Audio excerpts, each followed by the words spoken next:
CM Revanth Reddy పాలనలో బూతుల బురద తప్ప అభివృద్ధి లేదన్న బీఆర్ఎస్ విమర్శల్ని కాంగ్రెస్ నేతలు తిప్పికొట్టారు. కేసీఆర్ పాలనలో జరిగిన ఆర్థిక విధ్వంసాన్ని ప్రజలు మర్చిపోలేదన్నారు. కేటీఆర్, హరీష్ రావు సినిమా డైలాగులు చెప్పడం మానుకోవాలని హితవు పలికారు. సినిమాల బూతుల మోతలు, ఎగవేతలు, కూల్చివేతలు ఏం చేసినావు? 2.5 ఏళ్లు ఏమీ లేదు. గట్టిగా అడిగినావు అనుకో, ఏమైనా రైతు బంధు ఏది? రేవంత్ రెడ్డి గారు నువ్వు నరికితివి కదా, నవంబర్లో తీసుకుంటే 10,000, డిసెంబర్లో తీసుకుంటే 15,000 అంటివి. ఏమాయా రేవంత్ రెడ్డి గారు అంటే నీ లాగుల తొండలు ఇడిచి పెడతా. ఏమైనా అత్తకు 4,000, కోడలకు 2,500 అంటివి. మరి రాష్ట్ర వ్యాప్తంగా 1,67,00,000 మంది ఆడబిడ్డలు ఎదురు చూస్తున్నారు. ఎప్పుడు ఇస్తావా స్వామి 2,500 అంటే నీ గుడ్లు వీకి గోటీలాడతా. ఎందుకయ్యా ఈ చాతగాని పరిపాలన? మా తమ్ముళ్ళు, మా చెల్లెళ్ళు మొదటి సంవత్సరంలోనే 2 లక్షల ఉద్యోగాలు ఇస్తా అంటివి కదా, మరి ఒక్క ఉద్యోగం కనబడతలేదు. ఎక్కడ పోయిండు మీ రాహుల్ గాంధీ అంటే నీ పేగులు తీసి మెడలేసుకుంటా అంటాడు. ఇలా స్టేట్ బ్యాంక్ ఆఫ్ ఇండియానే నిషేధిస్తా అంటుండు. రేపు రిజర్వ్ బ్యాంక్ ఆఫ్ ఇండియా కూడా నీ మాట లేదనుకో, రిజర్వ్ బ్యాంక్ ఆఫ్ ఇండియాను కూడా నిషేధిస్తా అంటాడు. వరల్డ్ బ్యాంక్ కూడా నీ మాట లేదనుకో, ఈయన వరల్డ్ బ్యాంక్ కూడా నిషేధిస్తా అనే రకమే. కానీ విషయం ఏంటంటే రాష్ట్ర ప్రభుత్వానికి అయితే ఒక బ్యాంకు కావాలి కదా. ఇప్పుడు అవ్వాతాతలకు కేసీఆర్ ఇచ్చిన 2,000 పెన్షన్ బ్యాంకులో పడాలి కదా, ఉద్యోగస్తులకు జీతాలు పడాలి కదా, రైతులకు రైతు బంధు పడాలి కదా. అంటే బ్యాంకులకు రాష్ట్ర ప్రభుత్వం యొక్క కార్యకలాపాలు నిర్వహించడానికి ఒక బ్యాంక్ అయితే కావాలి.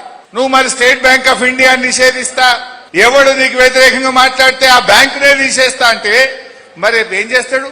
నాకు డౌట్, కొత్తగా ఏమైనా కొండలరెడ్డి బ్యాంక్ అని గిట్ట పెడతాడో ఏమో. పెట్టినా పెడతాడు, మస్తు జమైన పైసలు. 10 ఏళ్ల వాళ్ళ నిర్వాహకం, 10 ఏళ్ల వాళ్ళ దోపిడీ, 10 ఏళ్ల వాళ్ళ నీళ్ల పెరటి చేసిన దోపిడీ, భూముల పెరటి చేసిన దోపిడీ ప్రజలు మర్చిపోయారు అనుకుంటా ఉన్నారు. 10 ఏళ్ల వాళ్ళ పాలనలో జరిగిన దోపిడీ అంతా మర్చిపోయినారు. ప్రజల జ్ఞాపశక్తి తక్కువ కాబట్టి నన్నేదో స్వాతిముత్యంలాగా చూస్తా ఉన్నారని అనుకుంటా ఉన్నాడు. కేటీఆర్ గారు, మీరు 10 ఏళ్ల కాలంలో చేసిన అక్రమాలు, దురక్రమాలు, అవినీతి ప్రతి పౌరుడి గుండెల్లో ఇంకా మెదులుతూనే ఉన్నది. మీరెన్ని మాయమాటలు చెప్పినా తెలంగాణ ప్రజలు వినే పరిస్థితులు లేరు. ఆస్తుల కోసం, డబ్బుకున్న సంపాదనలో వాటాల కోసం సొంత చెల్లె కవితని ఇంటి బయట వేసిన చరిత్ర కేటీఆర్ గారిది. వారు ఇలా తెలంగాణ ప్రజల కోసం, తెలంగాణ ఆడపడుచ కోసం మాట్లాడుతూ ఉన్నారు. కేసీఆర్ హయాంలో 10 ఏళ్ల జరిగిన దోపిడీ, ఆర్థిక విధ్వంసం ఎవ్వరు కూడా మర్చిపోలే. 10 సంవత్సరాలు అధికారంలో ఉన్నప్పుడు సినిమా ఇండస్ట్రీకి అంటగాగి సినిమా మాటలు తప్ప, రాజకీయాన్ని కూడా సినిమాలతో పోల్చుకోవడం తప్ప ఇంకేమీ మాట్లాడే పరిస్థితి లేదు. ఆయన సినిమా ఫ్లాప్ అయిందంటాడు, రేవంత్ రెడ్డి గారి cinema, Arjun Reddy cinema hit అయిందంటాడు.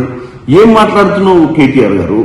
మీకు ప్రజల జీవితాలు ఇవన్నీ సినిమాల మాదిరి కనపడుతున్నాయా? మీ 10 సంవత్సరాల పాలన బ్లాక్ బస్టర్ అనుకుంటున్నావా? ఏంది? అప్పుల రాష్ట్రంగా అప్పులు చేసి మిగులు రాష్ట్రాన్ని అప్పుల రాష్ట్రంగా దిశగా నడిపించి ఒక ఫ్లాప్ రాజకీయం చేసిరు. మీరు కోలుకోలేని పరిస్థితికి తీసుకొచ్చారు. మీరేమనుకుంటారు? ఏమంటారు, వెనకటైదో షోలే సినిమా లెక్క మేము చాలా రోజులు నడిపినాం అనుకుంటారు. నువ్వు షోలే సినిమా నడపలే, హౌలాదాన్ సినిమా నడిపి